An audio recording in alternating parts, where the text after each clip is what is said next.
ka-DIY, meron tayo ditong washing. Ito yung ginagamit namin dito sa accommodation. So ang problema nito ayaw mag-reverse. Subukan natin itong i-DIY kung anong magagawa natin. Titingnan natin, saksak natin to.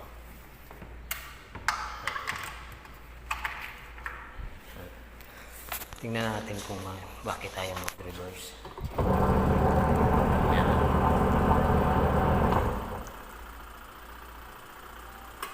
Ayun, naubong lang siya. So patayin natin kasi masusunog yung motor. So bago natin tingnan kung motor na ba talaga, i-check muna natin yung ito, kanyang switch. Baka yan ang may diferensya. So bago natin ito tatanggalin, itong cover na to, ito, tanggalin muna natin yung sa ilalim yung drain. Ito, mahirap mong video mga ka-DIY pag mag-isa lang tayo. So ito. So tanggalin muna natin yan para mabilis matanggal. Ito lang yan. Huwag natin tanggalin sa sa kanyang tali. Yan. Tapos yun, tinanggalan ko na to para mas mabilis tayo mag-video. Yan. Tapos yan, ubutin na natin. Ito lang itetest natin kung okay pa ba itong kanyang timer. So, yan muna. I-check muna natin yan sa pamamagitan ng tester. Wait lang mga ka-DIY. I-place muna natin itong ating video. So, yun na yan mga ka-DIY. Ito yun siya. So, ito mo dito, itong brown. Ito po yung common. Tapos yung yellow at orange. Ito yung sa reverse. Forward and reverse. Tapos ito naman, yung dalawa. Sa yan sa switch ng normal at heavy. Ayan. Normal at heavy was selector. So hindi na yan, ito lang ang kailangan natin, itong yellow at orange. So check natin yan, tatanggalin natin yan dito para konti lang yung putol. So ito yun, pumunta siya sa yellow, orange at red para hindi tayo malito. Para mga ka-DIY, para hindi tayo malito, dito tayo magputol. Ayan. Para pag nagkabit tayo, hindi tayo malilito. Ayan. Ayan. Tapos i-check natin to.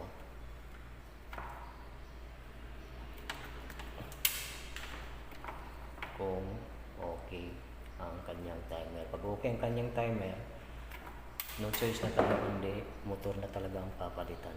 So yan na mga ka-DIY, mga katropa dyan. So test muna natin yan. Yan, test na natin mga katropang diskarte dyan. Orange at saka yung common. Dapat pagpitik, andar siya. Yan o, naririnig nyo. Tapos pag pitik ulit, wala na. Yan. Dito siya magkaroon sa kabila.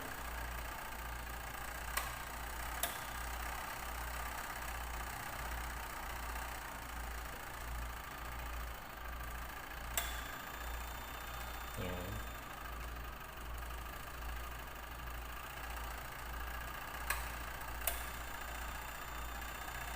Yun.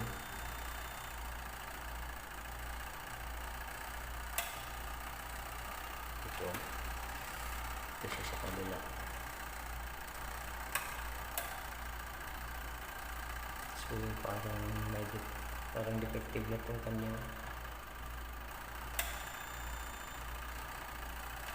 kanyang timer. So subukan natin sa ibang timer. So pinuha tayong timer.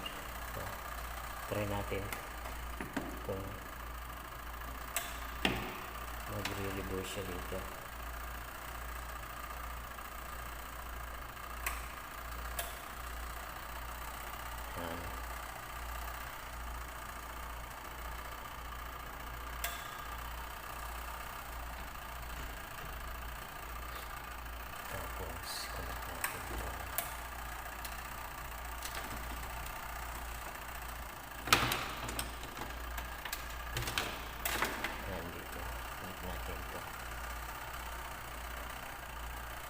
Ito yung common. Para safe, lagyan muna natin yan ng tape.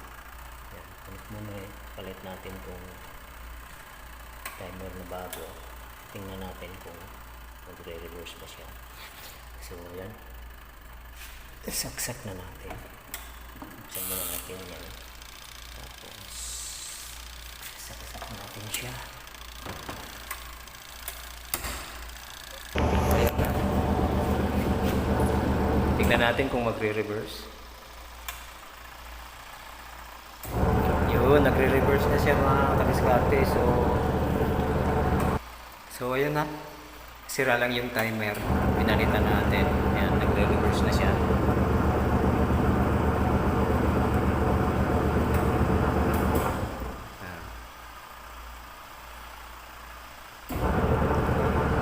Nagre-reverse na siya mga kadiskarte. So itong timer lang ang sira. Yan. Pinalitan natin ito. So ito, tatanggalin na natin yung timer na yan. Para magawa na, magbalik na natin. So yun lang mga kadiskarte. Maraming salamat sa pagpapanood. Sana may natutunan kayo ulit. Konting DIY tutorial kung paano malaman kung motor na ba ang sira o timer lang yung ayaw mag-reverse. So yun lang mga kadiskarte. Maraming salamat. Stay safe. God bless. At pa-subscribe na lang din. Please subscribe. Maraming salamat. Ito na yung ginawa natin mga kadiskarte, mga ka-DIY dyan. Ito na yung timer na pinalit natin. Wala na siya nakakadip dito. Tapos ginawan ko na rin ng safety connector para walang ibang makagamit kundi tayo lang. Kaya natin ito yun siya.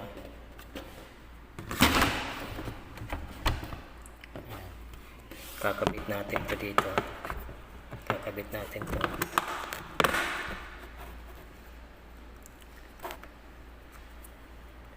Para walang ibang makagamit kundi mga tropa lang. Kasi minsan ginagamit ito ng ibang lahi.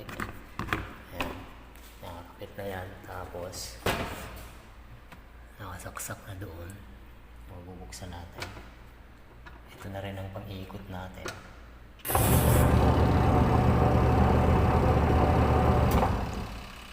Ito na, nagre-reverse na siya. Yan. So yun lang ang talagang sira, yung ating pinalit.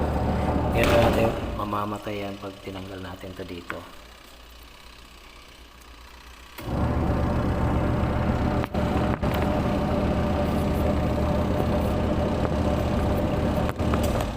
Hirap mong video. Tanggalin ko. Yan. Tanggal na. Yun na naikot. Yan. So tayo lang ang makakagamit nito at saka mga tropa. Hindi na magamit ito ng iba. Hindi na ito masisira ng mabilis. Yan. Kukunik natin ulit.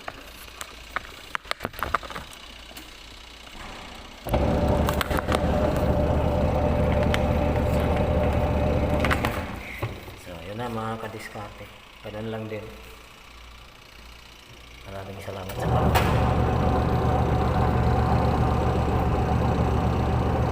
Yan lang dugtong tutorial lang kung paano maggawa ng walang ibang makagamit.